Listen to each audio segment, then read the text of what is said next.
I want to start with something that doesn't sound particularly dramatic. I was eating leftover chili. Not the fancy kind. The kind that's been sitting in a Tupperware container in the back of the fridge for 4 days, and you microwave it at 11:30 at night, and you stand over the kitchen counter eating it with a fork because you're too tired to get a bowl. And the only light on in the whole house is the one above the stove, that little yellow thing that flickers sometimes. And outside it's raining. And the only sound in the world is the hiss of water hitting the window screen and the low, ugly burble of your own chili going cold again because you forgot to cover it. That was my Tuesday. I'm 41 years old. My name is Cale Morrow. I used to work in HVAC repair, which means I spent the better part of my adult life crawling into attic spaces and pretending I knew exactly what was wrong before I actually figured it out. I've got a bad knee from a fall I took off a ladder in 2019. A dog named Brutus who is the specific kind of ugly that only a person who truly loves dogs can appreciate. And a house that I've been renovating for 6 years in the way that all single men renovate houses. Which is to say, I do one room until it's almost done, and then I lose interest and start another one, so the kitchen has new countertops but no backsplash. The bathroom has a beautiful floor but bare drywall where the tiles should be. And the living room is just boxes of things I haven't decided where to put yet. I live alone except for Brutus. Nobody had visited in 3 weeks. That night, that specific Tuesday in late October, the rain hammering down, chili going cold, Brutus snoring somewhere behind me, I had no reason whatsoever to think anything was about to happen. That's what I want you to understand. I was nobody, I was just a guy with leftovers. And then the lights in the street went out. All of them. Not like a rolling blackout where you see it traveling house to house, the way darkness moves when the grid flickers. This was every streetlight on Meridian Lane going from on to off at the exact same moment. No warning, no gradual dim, just gone. I noticed it because of the window above the sink. I can see about 40 feet of street from that window, and the orange glow of the sodium vapor lights is usually just background noise, the kind of thing your eyes stop registering after a while. But when it vanished, I noticed. I put down my fork. The rain kept going. That didn't stop. If anything, it got louder, the kind of sudden, urgent sound that rain makes when it realizes you're paying attention to it. Brutus woke up. That's the detail I keep coming back to. Brutus is 11 years old. He's a rescue of indeterminate breed. The vet describes him as a shepherd mix, which is veterinarian for we genuinely do not know. And he has the deep, philosophical sleep of a very old dog who has decided that nothing in the world is worth getting up for except the word walk and the sound of the treat bag. He doesn't startle. He doesn't bark at sirens or thunder or the neighbor's garbage cans blowing over. He sleeps like the dead and he dreams about whatever dogs dream about. And he's about as close to a reliable alarm system as a decorative pillow. He woke up. Not the sleepy, confused kind of waking up where a dog looks around and then puts his head back down. He came up off his bed like something had poked him, and he was on his feet immediately, facing the back door, and the fur along his spine was standing straight up, and he was making a sound I'd never heard him make before. Not barking, not growling, something lower, something continuous. Something scared. I've had Brutus for 9 years. I've never heard him scared. Hey, I said. I kept my voice level, the way you do when you're trying to be calm for someone else, but your own heart is doing something complicated. Hey, bud, what's up? He didn't look at me. He kept staring at the back door. I put the chili down on the counter. I looked at the back door. It's a solid wood door with a single pane of frosted glass in the upper half, the kind that lets light through but not detail. In the daytime, it goes a washed-out white. At night, when the streetlights are on, it goes a dim orange-gray. That night, it was going blue. Not a normal blue. Not the blue of a screen or a light or anything I had a word for. A deep, even, somehow sourceless blue that was pressing against the frosted glass from the outside like it was trying to get in through the texture of the material itself. I stood there. I'm going to be honest with you. I thought about calling 911. I thought about it, and then I thought about what I would say. There's a blue light in my backyard, and my dog is scared. I thought about the silence on the other end of that call, And then I thought about the long wait for the cruiser to roll up and the officer standing in my kitchen with his coffee and his completely understandable skepticism. And I thought, I'll just look first. That is, I want to be clear, the exact kind of decision-making that has gotten human beings into trouble for the entire history of the species. I'll just look first. I walked to the back door. I opened it. The rain hit me immediately, cold and specific, the kind that finds the gap at the back of your collar in the first 3 seconds. The blue light was still there, coming from somewhere above my fence line, diffuse and enormous, the way stadium lights are enormous but without the source being visible. There was no beam. There was no point of origin. There was just blue saturating the rain itself, making the drops look like something falling out of a different world. My backyard is not a large backyard. It's a rectangle of grass that I mow about twice a month and a privacy fence that I built myself and am quietly ashamed of because the posts aren't quite level. There's a propane grill I cover with a tarp in winter, a wind chime my sister gave me that I feel obligated to keep up, and a bird bath that's been cracked for 2 years. All of that was still there. And standing at my fence, 3 of them perfectly still, were the aliens. Now I know how that sentence sounds. I know what you're expecting, which is some version of the thing you've seen in movies. Gray skin, large black eyes, spindly arms, the whole visual vocabulary that science fiction assembled over the last 70 years of imagining what else is out there. These were not that. These were, I'm going to describe them as carefully as I can, because I spent a long time after that night trying to make sure I had the details right, writing them down in a notebook while they were still fresh, and the details are the thing that matters. They were tall, significantly taller than a person. I'd estimate 7 feet, maybe a few inches over. They were wearing something that I can only describe as armor, except that the word armor implies something rigid and plated, and this was more like a second skin that happened to be made of a material that didn't exist on Earth. It was dark, not black, but the specific dark of something that absorbs light differently, and it moved with them when they moved, which they were not doing right now. Right now, they were absolutely motionless.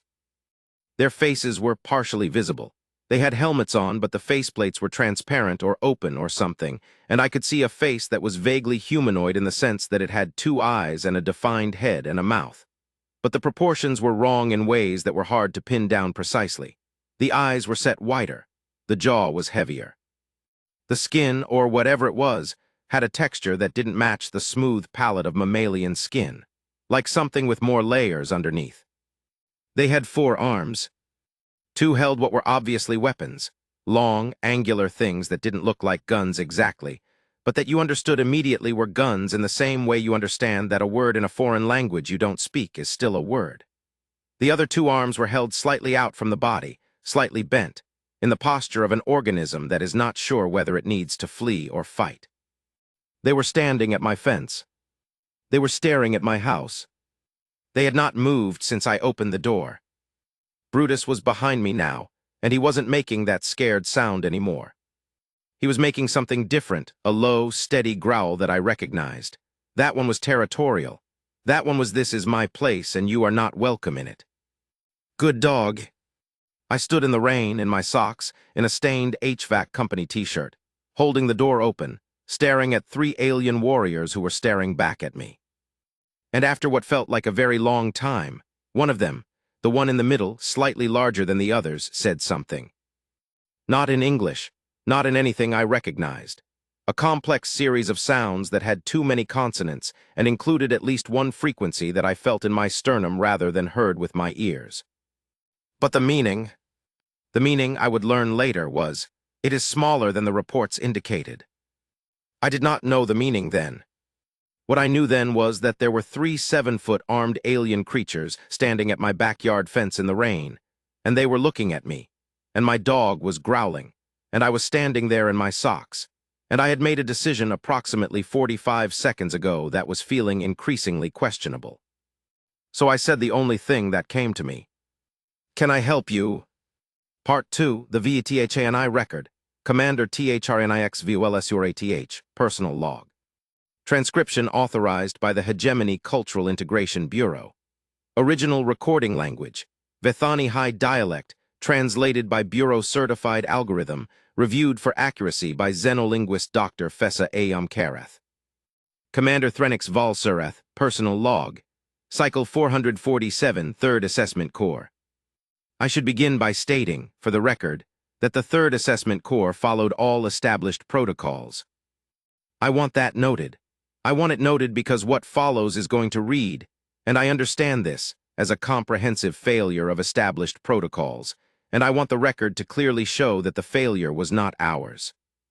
The failure, if we are going to use that word, belongs to the fundamental inadequacy of the available data on Deathworld Class 3 planetary civilizations, and specifically to the galaxy-wide chronic underestimation of the organism we are here calling, in polite translation, the Earthborn. That is an institutional failure. Our Corps' failure was much simpler and much harder to document. We were not prepared. I have never been not prepared. In 46 cycles of field assessment work, 17 planetary landings, 4 first contact events, 2 descalation operations on worlds that had achieved early interstellar capability before we made contact, I have never stood in front of a structure and been unable to make myself enter it. That night in the rain of the North American sector, standing at the perimeter of an Earthborn residential unit, I experienced something I have no accurate word for in High Vethani. The closest translation available to me is something like the moment when you look at a thing and understand that you were never going to be ready for it, and that the feeling of readiness you thought you had was something you made up. That is what happened when the Earthborn opened his door. Let me give context. The 3rd Assessment Corps received operational orders to conduct a covert residential assessment of an Earthborn civilian dwelling. The mission parameters were straightforward. Enter the structure, document living conditions, behavioral indicators, and evidence of psychological and physical adaptation to the Deathworld environment, and exit without detection. Standard Assessment Protocol 9. We have run Protocol 9 on 43 worlds. It takes, on average, 2.7 standard hours from perimeter breach to full extraction. Earth was designated Deathworld Class 3 based on 17 documented criteria, including atmospheric oxygen content, gravitational index, historical predator density, and what the preliminary survey teams charmingly called the general ambient level of things attempting to kill the dominant species at any given moment. Class 3 is the second highest classification. We have visited 2 Class 4s, and both required full hazmat protocols and a blessing from whatever the Vethani equivalent of a spiritual leader is, which I mention only to establish the seriousness of a Class 3 designation. We understood, before landing, that Earthborn were physically resilient beyond standard galactic norms. The data on this point is extensive and well-distributed. Earthborn soldiers serving with the hegemony have generated a significant volume of documentation simply by surviving things that, by rights, should have ended them. The human, Sergeant Vey, who continued fighting during a Calathar incursion, despite what our medics described as injuries incompatible with continued consciousness in any species we have encountered. That incident alone upgraded Earth's classification from Class 2 to Class 3. We knew they were durable. We did not, somehow, properly account for what it means to live in the house of a thing that is durable. Log entry continues. We inserted at the designated perimeter, at local time, approximately 2300 hours. Rain was falling, a standard liquid precipitation event that our suits handled without issue. I was accompanied by Senior Assessor Drevhin Oskaleth and Technical Specialist Yenva Quorathbel. Drevhin has been with my Corps for 12 cycles. He has the steady presence of a practitioner who has seen enough to stop being surprised. Yenva is younger. This was her 4th planetary surface operation. But she has the technical mind that assessment work requires, and she does not panic. They did not panic that night. They came very close. We had been observing the structure from the perimeter for approximately 4.2 minutes when the interior illumination pattern changed. The Earthborn inside shifted from a general ambient light state to the single localized light consistent with a sleeping adjacent activity, and we assessed that the organism was likely to enter dormancy phase within the next 30 to 40 minutes. Standard Protocol 9 specifies that entry should be initiated during dormancy phase, or as close to it as the behavioral indicators allow. We had just begun to approach the perimeter structure, what the Earthborn call a fence, an entirely inadequate barrier by any defensive standard but apparently meaningful as a territorial marker, when the door opened. I have reviewed the recording since. I have watched the moment frame by frame. The Earthborn stood in the opening for a full second before he appeared to register us. That second is important to me, because it documents something that the general galactic understanding of Earthborn does not adequately convey. In that 1 second, the organism processed a situation that would have caused the average member of 7 other species I have worked with to either flee or enter an acute stress response. By the end of that second, he had already organized his face into an expression that our cultural algorithms eventually interpreted as something between. I did not expect this, and I am deciding how to handle this. He made that decision, in 1 second, while looking at 3 armed Vethani assessment operatives in his backyard. The small companion creature, a domesticated terrestrial predator that serves, apparently, as both a social companion and a territorial alert system, was making threat vocalizations behind him. The Earthborn did not step back. He did not close the door. He stood in the opening in his sleeping-adjacent garments in what the weather instruments indicated was a cold precipitation event, and he looked at us. And then he spoke. The translation algorithm required approximately 3 seconds to render what he said, which was a relatively short utterance. What it rendered was, "Can I help you?" I want to be very precise about how those 4 words affected me. The operational context was, we were covert operatives of a Class 1 galactic hegemony, armed, armored, and trained for any conceivable response an assessed species might produce. We had planned for detection. We had protocols for detection. We had multiple contingency routes and non-lethal deterrence options and a full extraction plan in place. We had not planned for "Can I help you?" Because those 4 words, that specific combination in that specific tone, which the algorithm tagged as polite, practiced, slightly guarded but fundamentally oriented toward engagement rather than avoidance, implied something extraordinary. It implied that the Earthborn was, on some level, prepared to be helpful. To us, 3 armed strangers who had materialized in his backyard in the rain, in the middle of the night. He was offering to help. Drevhin made a sound beside me. In Vethani, the sound is not directly translatable, but the closest approximation in the Earthborn's English would be, "Oh no." Part 3 back to KEL. They didn't answer right away. That's the part that sticks with me. I asked if I could help them, and they just stood there for this long, bizarre moment, 3 alien soldiers in my backyard. Rain coming down on all of us. And then the big one in the middle made a sound to the other 2 that I couldn't understand. And they both made sounds back. And then there was what I can only describe as a discussion happening in front of me in a language that felt like it was assembled from materials I hadn't been introduced to yet. While that was happening, I made a decision. It wasn't a dramatic decision. I didn't weigh the options or think about the geopolitical implications of first contact or consider what this meant for humanity. I was cold, I was wet, I was 41 years old, and I was standing in an open doorway in October. I stepped back and said, "You want to come in out of the rain?" I don't know why that was the thing that broke them. But it was. The big one, I would learn his name later, or the closest approximation of his name that my mouth could manage, which was something like Threnix. The big one looked at me with an expression that his species apparently doesn't usually show because it's considered a breach of professional composure.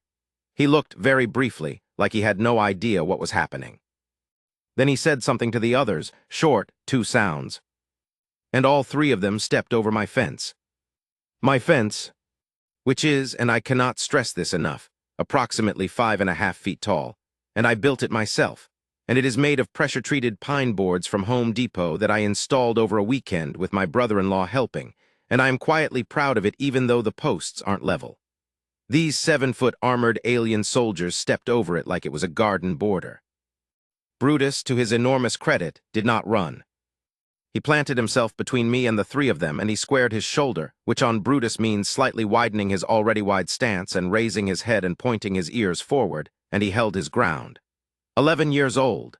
Bad hips. 4 months of heart medication. 3 alien warriors. Brutus held his ground. I reached down and put my hand on the back of his neck. He stopped growling. He kept watching. The three aliens approached the door, slowly, carefully. They were looking at everything. Not at me, though they kept checking me, but at everything. At the propane grill under its tarp. At the wind chime swaying in the rain. At the cracked bird bath. At the back porch light, which is a bug zapper of the traditional incandescent variety that I haven't gotten around to replacing, and which was currently executing a moth with a specific little electrical crack sound. The middle one, Threnix, stopped when the bug zapper went off. His head turned toward it very fast. He looked at the bug zapper. He looked at me. I said, "Bugs, it kills bugs." He looked at the bug zapper again. He said something to the others, and the younger one, the small one, as much as any of them were small, made a sound that I would spend the next week thinking about before I finally landed on the right comparison. It was the sound a person makes when they're trying very hard not to laugh and mostly succeeding. I brought them inside. My kitchen is in the middle of a renovation, as I mentioned. There's plywood subflooring where the linoleum hasn't been laid yet on the far side of the room, and the backsplash is bare drywall with pencil marks on it where I measured and then reconsidered. And there's a corner where I've been meaning to hang a cabinet for 2 years, and the wall there has a series of holes from the various anchors I've tried and abandoned. On the counter, the Tupperware of chili, a dish rack with last night's plates, a set of keys on a hook, a half-dead aloe vera plant, a coffee maker with grounds I haven't changed since Sunday, and a box of cereal I left out. This is what 3 alien military operatives from a galactic hegemony walked into. The overhead light is an LED strip I installed because the old fixture died, and it's slightly too bright for the room, so it gives everything this quality of overexposed photograph, kind of brutal and specific. There's nowhere to hide anything in that light. It just shows you exactly what's there. They stopped when they got inside. All 3 of them. They stopped and they looked, and they were completely still for the space of maybe 8 seconds, and then the quiet, careful conversation started up again. The one where they were processing together, the way a team does when they're dealing with something unexpected, and they need to get their bearings before they say anything on the record. I watched them. There's a thing I noticed, and I've thought about this a lot. There's a thing that happens when you watch someone interact with your home when they have absolutely no filter, no social script to run, no politeness protocol that tells them to say, "What a lovely place," when they walk through your door. They don't have that script. They were just seeing. The one Threnix called something that I'll transcribe as Drevhin. He walked to the counter. He stood in front of the chili Tupperware and looked at it for a very long time. Then he looked at the fork I'd left sticking out of it. Then he looked at me. I said, "Leftover chili." He said something. I said, Are you hungry? Do you eat?" I opened the refrigerator. Inside, the chili container I'd taken out, 3 beers, a block of cheddar, something in a Ziploc that I'd need to throw away, a half-empty jar of pickles, eggs, hot sauce, and a container of leftover rice. I can make something. All 3 of them looked at the refrigerator. I realized, standing there with the door open and the cold coming out, that the refrigerator might be, and I know this sounds insane, I realized the refrigerator might be remarkable to them. The concept of it. The casual application of a sustained cold environment for food preservation, just sitting in a corner of a room, humming quietly, a thing so ordinary I don't think about it. Threnix moved toward it.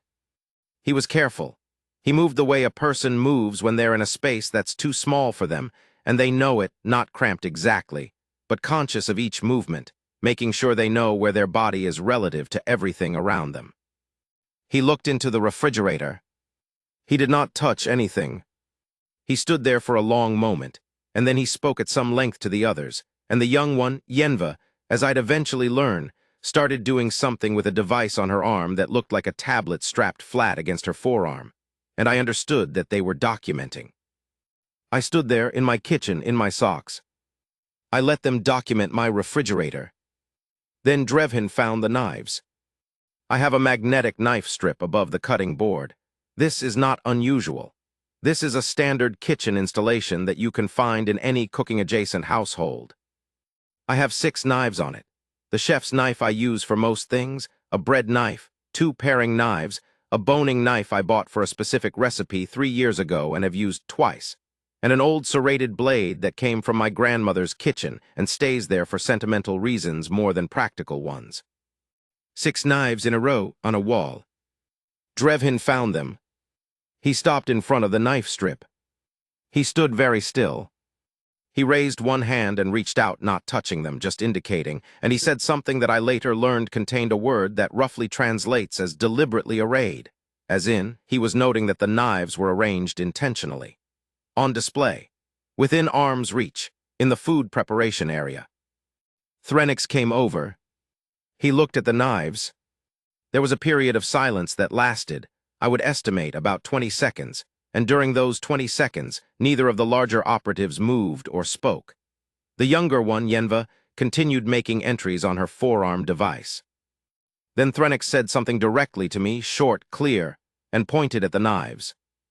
I understood the question intuitively, the way you understand some things without language.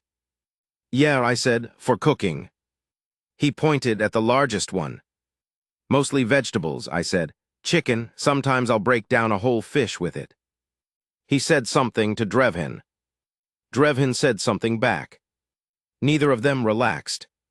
I should explain, for context I didn't have that night but have accumulated since, what the knives looked like to them. I learned this months later, when the translation protocols were established in Threnix, and I could actually communicate in something approximating shared language. I learned that the knives, the casual, commonplace knives on my kitchen wall, looked to a Vethani operative like this. A collection of close-range cutting weapons, each with a different design optimized for a different task, maintained in good condition, and stored in a prominent position in the home's primary processing space. Stored in a prominent position. That's the detail that got them, not the knives themselves, the placement. The casual, undefensive, almost decorative placement of what Drevhin's operational training recognized as weapons, in a spot in the home where any member of the household could reach them without moving more than 2 steps from anywhere in the room. On most worlds, Threnix told me later, you see kitchen implements. You see tools. You see things that can hurt but that are clearly and deliberately categorized in the household's organization as cooking equipment, stored with other cooking equipment, treated as cooking equipment. In my kitchen, the knives were the first things you saw when you walked in, on the wall, under good light, above the cutting board. He said, we knew Earthborn were dangerous. We did not understand that they kept the evidence of it where guests could see it. I thought about that for a long time. Then I thought, where else would you put them? Part 4, the living room. I took them into the living room. Partly because I felt like I should give them a tour, it seemed rude not to, and partly because I was still processing the situation and moving around helped. Also, Brutus had started to accept them, which with Brutus means he'd gone from territorial growling to suspicious following at a 3-foot distance, which is, for Brutus, essentially a warm welcome. The living room, as I mentioned, was boxes. I was in the process of, well, I'm not sure process is the right word. I had begun, several months earlier, the project of organizing the living room, and the project had stalled at the stage where everything was in boxes, but the boxes were not yet in the right places. So the room had the appearance of a storage unit that had been lightly disrupted by someone walking through it. There was a couch, a good couch, one of the purchases I don't regret. There was a television on a stand, and the TV had a gaming console attached to it and a stack of games on the shelf below, and there was a coffee table that I use as a footrest primarily, and there were the boxes, and there was the bookshelf that's built into the alcove on the right side of the room, which is one of the original features of the house that I haven't changed because I love it. The bookshelf is full. That's the thing. Everything else in that room was in transition, half-finished, waiting to be decided. But the bookshelf was full, has been full the whole time I've lived here. Books from college, books from after, paperbacks and hardcovers mixed together in the way books accumulate over time, not organized by anything logical, just sorted by where they landed when I last handled them. Yenva went straight to the bookshelf. She put her hand up, not touching, just close, and she moved along the titles, her head tracking, the device on her arm going. And then she stopped at one particular section, and she called to the others, and Threnix came over. I moved to see what they were looking at. It was the section where I keep the military history. I have a fair bit of military history. I went through a long period of reading it, somewhere in my mid-30s, and it accumulated, all quiet on the Western Front. The things they carried with the old breed, Matterhorn, a biography of Ulysses Grant, A thick volume about the Pacific campaigns, 2 or 3 books about the American Civil War, the kind that have maps on fold-out pages, Black Hawk Down, The Hurt Locker, the book version that preceded the film. I watched Threnix look at the spines of these books. I watched him look at them for a long time. And then he said something to Drevhin, a single sentence, that I now know translates roughly as, "They write books about their wars. To remember them." Drevhin responded with something that translates as, "They have so many of them." And Threnix responded with, "Yes." And there was something in the way he said that. The single syllable, whatever the Vethani syllable is, that carries the same weight. There was something in it that wasn't condescension or alarm. It was more like the tone of someone who has just understood something they thought they already understood, and found that the new version of their understanding was significantly heavier than the old one. He kept looking at the books. I turned on the TV. I don't know why. Force of habit mostly. It was late. I was in the living room. I'd been heading for the couch before all of this started. My hand found the remote and I pressed the button, and the screen came on. It came on to a nature documentary. I had been watching a nature documentary earlier. Planet Earth or one of its many offspring. I genuinely don't remember which one. And it had been at a segment about wolves, which means that when the screen came on, what the 3 Vethani operatives saw was slow-motion, high-definition footage of a wolf pack running across snow, and the voice of David Attenborough doing what David Attenborough does, which is make even the most ordinary natural event sound like the most important thing that has ever occurred. All 3 of them turned toward the screen. I watched their reactions. Drevhin took a step back. Yenva made an entry on her device immediately. Threnix cocked his head, in an entirely involuntary-looking way, like the sight had pulled something physical in his neck. The wolves ran. The camera followed them. Attenborough said something about pursuit predators and stamina. Threnix pointed at the screen and looked at me. "Wolves," I said. "Wild dogs, basically pack hunters. That one," I pointed at the lead wolf, "is probably the alpha, the dominant one." Threnix said something long. I didn't understand it then. I understand it now. It translates as, "These are free animals, uncontrolled. This is the natural state of your planet. These run in packs, hunt in packs, and this is simply common. This happens regularly in the world you live on." I said, "Yeah, mostly in cold climates. Canada, Russia. Some of the national parks in the U.S. Threnix turned back to the screen. A wolf had brought down something. A deer, I think. The footage was the kind they film from a careful distance, close enough to see, far enough to have deniability about the intimacy of it. Yenva made another entry on her device. I looked at the 3 of them looking at the wolf pack on my television, and I thought, this is the strangest Tuesday I have ever had.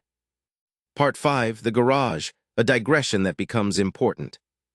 I need to tell you about my garage, because the garage is where things really went sideways. I hadn't planned on showing them the garage. It wasn't part of whatever tour I was giving them, which was mostly just me moving between rooms to avoid standing in one place feeling weird. But Drevhin tried a door he thought was a closet, and it was the door to the garage, and he went through it before I could say anything. I heard him stop. I followed. The garage is where I keep my HVAC tools, which are considerable. When you're in the trade, you accumulate equipment over time. Refrigerant gauges, vacuum pumps, cutting tools, soldering equipment, the assorted heavy-duty wrenches and pipe benders and meters that the job requires. I have a workbench along one wall with a pegboard above it, and the tools are organized on the pegboard in the way that tradespeople organize their tools, which is to say they're hung up methodically, labeled, in good condition, regularly maintained, and immediately accessible. There is also, because I had a project going, a welding mask on the bench. And the welder itself, a decent MIG welder, not top of the line but solid, and spools of wire, and the face shield, and the heavy leather gloves I wear when I'm working with it. And there's the reciprocating saw, the good one, the one with the long blade still on from the last job. And the angle grinder, also with blade attached. And the drill press. And the propane torch with the tank. And the 3-pound hammer I use for stubborn pipe connections, hung on its peg. And an assortment of bladed pipe cutters, sorted by diameter, hanging in order. And the jigsaw. and the circular saw blade up on the shelf. And the chain, which is not for anything sinister. I use it with a come-along for moving heavy equipment, but which is just a chain hanging on a hook like a chain hangs. Drevhin stood in the middle of my garage. He turned slowly. He took in the pegboard, the welder, the saws, the torch, the drill press, the chain. He said something very quietly. Threnix appeared in the doorway behind me. He looked over my shoulder. He said something to Drevhin. Drevhin said something back, also quietly. There was a pause. Then Threnix said something to Yenva that I would later learn translates, very approximately, as, "Make a note. The heating and cooling maintenance specialist has a private weapons fabrication facility." I want to pause here and appreciate how that looks. It's a garage. It has tools. A working-class American with a physical labor trade would not consider this unusual in the slightest. You can go into the garage of any HVAC tech or plumber or electrician in this country and find roughly the same collection of equipment. It is deeply ordinary. It looks, to someone who doesn't have the cultural context for it, like the private armory of a being who decided one day to also learn how to fix air conditioning. I explained this to them, as best I could with gesture, and the few sounds I was starting to learn were words. I picked up the pipe cutter. I showed them rotate, cut, pipe for pipes. I picked up the torch. I showed them the knob, the ignition, solder, connecting things. I showed them the welder, which I probably should not have actually turned on in retrospect. Turning on a welding torch in front of 3 alien military operatives who were already slightly unsettled was not my most considered move. But I did turn it on briefly, just to show them the arc. And the arc was bright and loud and smelled like ozone and hot metal, and all 3 of them stepped back simultaneously. I turned it off. "Sorry," I said. Threnix said something. Later translation: "Why does the ordinary civilian have this?" I said, "For work, I fix heating and cooling systems. You get into situations where you need to cut metal or seal a pipe, and you don't always have access to a machine shop." What Threnix heard, or what I believe he processed, was something like, "The equipment is necessary because the civilian regularly encounters situations requiring metal cutting and high-temperature sealing, and has resolved this by acquiring the relevant equipment independently." He looked at me. I looked at him. He said something very short to the others. Yenva, for the first time, laughed. An actual laugh, unmistakable, even across the species gap, the way amusement in a biological organism seems to travel through a frequency that doesn't need translation. She laughed, and then she covered the lower part of her face with one hand, in a gesture so humanoid I almost forgot for a second what I was looking at. Drevhin made the equivalent sound. Even Threnix, who had the professional composure of someone who had worked very hard for a long time to maintain professional composure, made a sound at the back of his throat that wasn't quite a laugh, but was adjacent to one. I said, "What?" Later translation of what Threnix said: "You just described to us the instinct of your species in 3 sentences. When you encounter a situation requiring more capability, you acquire the capability. The individual unit does not wait for institutional resources. The individual unit solves the problem." I thought about that. "Well," I said. "Yeah. Part 6, the bathroom. Let me just say, if the kitchen unsettled them and the garage alarmed them, the bathroom finished the job. I don't mean that dramatically. Nothing violent happened. Nobody screamed. It was more of a quiet, accumulating horror of the sort that only reveals itself gradually, the way you don't realize you're cold until you stop moving. Yenva was the one who looked in the bathroom. She went in, I think, because she saw the medicine cabinet open. I had left it open, because I'd been in there before bed and I never closed the cabinet, a bad habit, and she stood in the doorway. She was quiet for a very long time. Then she called Threnix. The medicine cabinet is a standard American medicine cabinet. Behind the mirror, ibuprofen, allergy tablets, antacids. A bottle of aspirin, cold medicine from the last time I had a cold, which was several months ago. A prescription bottle, my blood pressure medication. Eye drops. A first aid kit, the small kind, a tube of antibiotic ointment. And on the shelf below the cabinet, a safety razor. Not a cartridge razor, the old kind, double-edged, the kind I switched to because it's cheaper and gives a better shave. On the edge of the tub, a pumice stone for heel calluses. In the corner of the shower, shampoo, conditioner, body wash, and a bottle of chemical descaler I use on the shower head when the water gets hard. The label has a skull and crossbones on it because the stuff is genuinely aggressive. I've had it for 2 years and I use it every few months. On the counter next to the sink, an electric toothbrush with a charging base. Next to it, a battery-powered beard trimmer with a full set of guard attachments. Threnix stood in the bathroom doorway for approximately 45 seconds, not moving, taking it all in. Then he turned to me and asked something in a clear, specific tone that I recognized, even before I understood the words, as the tone of someone asking a question they genuinely need an answer to. The translation, later, are these healing substances or weapons? I said both, depends on the context. He did not appear comforted by this. I tried to explain the descaler. I pointed to the skull on the bottle. He said something. Translation: why does a creature that heals at the rate your species heals still maintain aggressive chemical compounds in its sleeping-adjacent personal hygiene space? I thought about this. In case the shower gets hard water buildup, I said.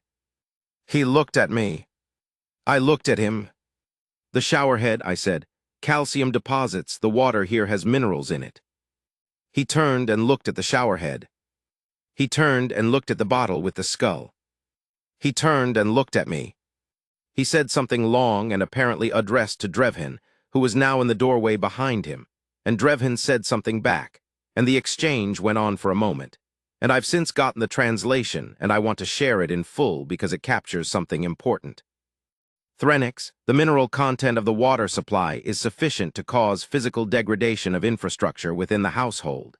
They address this with a dedicated aggressive chemical agent rather than treating the water source. Drevhin, because treating the water source would require access to water processing infrastructure. Threnix, they have the infrastructure, they have the access. The municipality treats the water.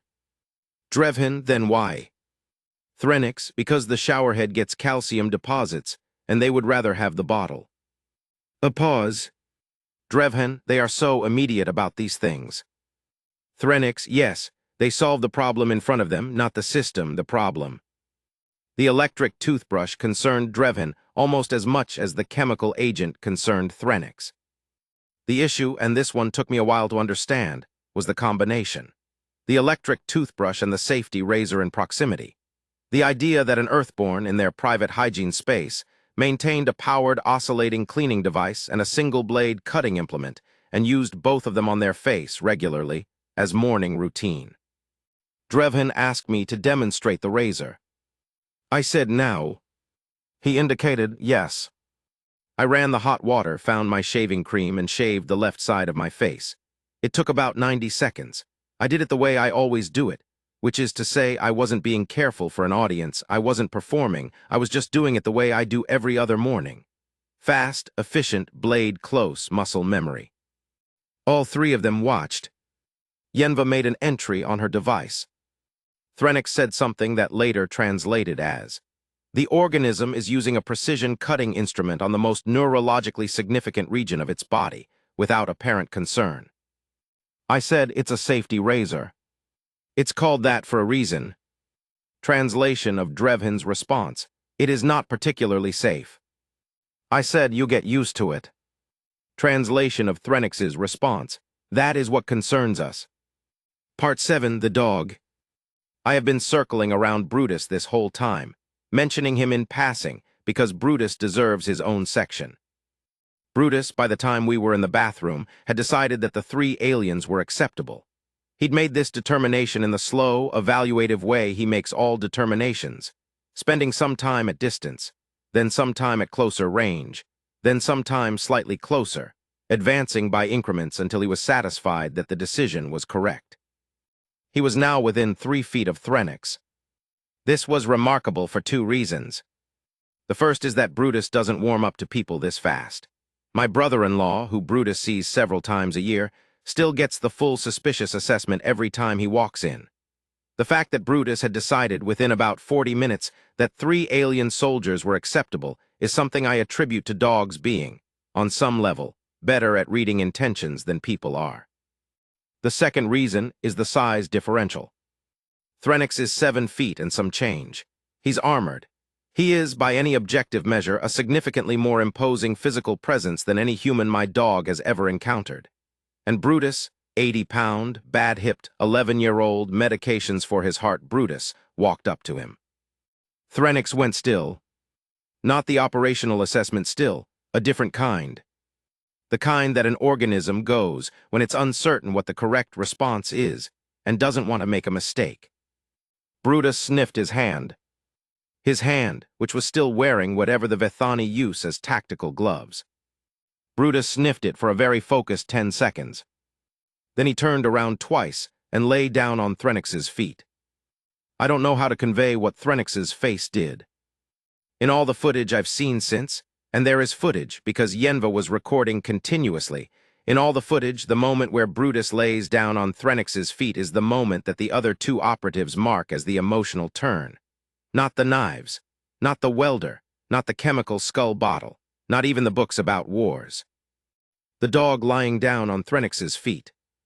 Because Brutus, who was old and tired and had bad hips, and whose entire experience of the world had been filtered through 11 years of loyalty and loss and morning walks, and leftover table scraps and afternoons on a dog bed that had been washed so many times the stuffing was redistributed. Brutus decided that Threnix was safe. That this 7-foot armored alien soldier in his house at midnight was something worth trusting. And what Threnix saw, what Threnix processed in his operational framework, was a small, old, clearly vulnerable organism that had positioned itself in a state of complete exposure and trust at the feet of a stranger. He had a word for that in Vethani. I won't try to render it. The translation I was given was, the offering of one's underbelly to an unknown. But my translator said that even that doesn't capture it, because in Vethani the concept is loaded with the weight of something sacred. To offer your undefended self to an unknown is, in their culture, either the act of an untethered mind or the act of a being operating from a depth of read that surpasses the need for defensive protocol. He said, the old animal trusts us. Drevhin said, it trusts everything. Threnix said, no, not everything. The Earthborn trusts us too. The animal is following the Earthborn's lead. Pause. Threnix, the Earthborn, opened the door in the rain, in the dark, to 3 armed strangers, and he opened it further, into his space. His records, his tools, his companion. He showed us everything. Drevhin, he wasn't afraid. Threnix, he was, a little, not enough to matter. A long pause. Threnix, these are extraordinary creatures. Part 8 later. They stayed until about 2 in the morning. By the end, I had made coffee. I know that sounds insane. But I'd made coffee because I was awake and I needed coffee, and I made a pot because it felt rude not to offer some. And I held a mug out to Threnix, who looked at it carefully and then took it and looked at it some more. And I said, you don't have to drink it if you don't know if it's safe for you. And he said something that Yenva translated on her device. By this point, she turned it toward me, showing me translations in real time as, I am aware of the risks. He drank the coffee.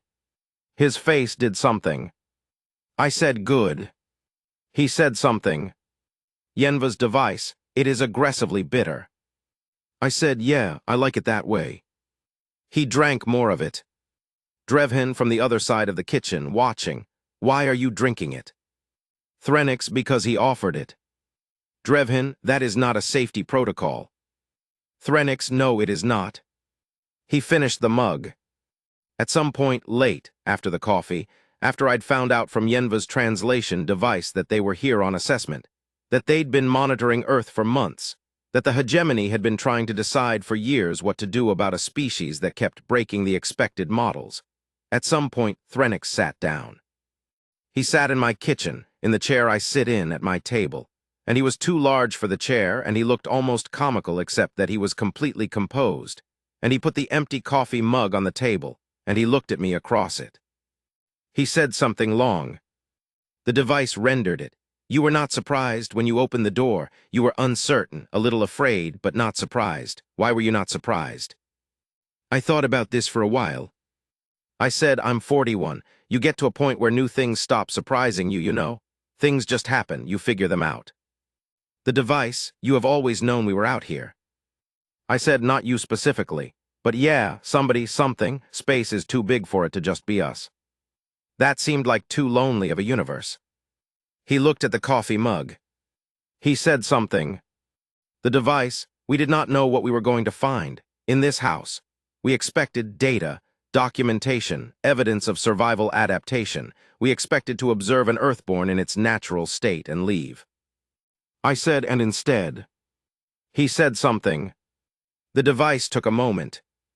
Then instead we found someone living, simply, completely, unsurprised by the bigness of things. That is not what our data predicted. I said, what did your data predict? He said something. The device, something more frightened. I thought about that. I said, we're plenty frightened. We just try not to let it run the show. He looked at me. After a moment, he said something short. The device, yes. We can see that. Part 9, the Bureau's Addendum. Official note appended to Cale Morrow's testimony. Filed by Senior Cultural Analyst Fessa Ayam Karath, Hegemony Cultural Integration Bureau. Commander Threnix Valsurath's after-action report, filed 14 days after the events described in this testimony, has been reviewed, annotated, and archived. We will note for the record that it is the longest after-action report this Bureau has received from a field operative in 11 cycles. We will further note that it includes, in its final section, a section not required by protocol and apparently added at the commander's personal initiative, a passage that has been quoted, since its internal distribution, by a significant number of Bureau analysts and cultural specialists. We reproduce it here, in full in the interest of completeness. The Earthborn I assessed is not remarkable by his civilization's standards. He is, by available indicators, an ordinary member of his species, a physical labor specialist of middle age, living alone in a modest residential structure without apparent awareness of or engagement with the broader galactic community. He did not know we were coming. He did not know what we were when we arrived. He had no context for what our presence meant. He made coffee. I have spent 14 days trying to determine what it means that he made coffee. The conclusion I have arrived at is this: it does not mean anything beyond the obvious. He was awake. He wanted coffee. He had company. He made enough for the company. This is, I suspect, the thing we keep failing to account for. We catalog their durability, their resilience, their refusal to die when the data says they should. We note their weapons and their wars and their history of turning every hostile environment they have ever encountered into a neighborhood. We document all of this carefully, and we build models, and the models tell us. Deathworlders are formidable. Deathworlders are dangerous. Approach with appropriate caution. And all of that is true, but what none of our models have adequately captured is the quality of their, I do not have a word, in High Vethani, for what I am trying to say. The closest I can come is the quality of their presence in their own lives, the manner in which they inhabit their days. The old dog that lay down on my feet, the books about wars they keep so they can remember, the knives on the wall not hidden because why would you hide something that is simply part of how you live? The chemical agent in the bathroom because the showerhead gets deposits, the coffee because there was company. They are not careful. They are not cautious. They do not maintain appropriate distance from the things that could harm them because they have spent so long being the thing that could harm other things that the concept of appropriate distance has become, for them, a resting state, and the resting state is open. The door was open before they knew we were there. I think it is always open. I do not know what to do with that. But I think it is the most important thing I have learned in 46 cycles of field assessment, and I think it changes what we understand about what these creatures are. They are not simply hard to kill. They are hard to frighten away from the things worth staying for. That is a different thing entirely.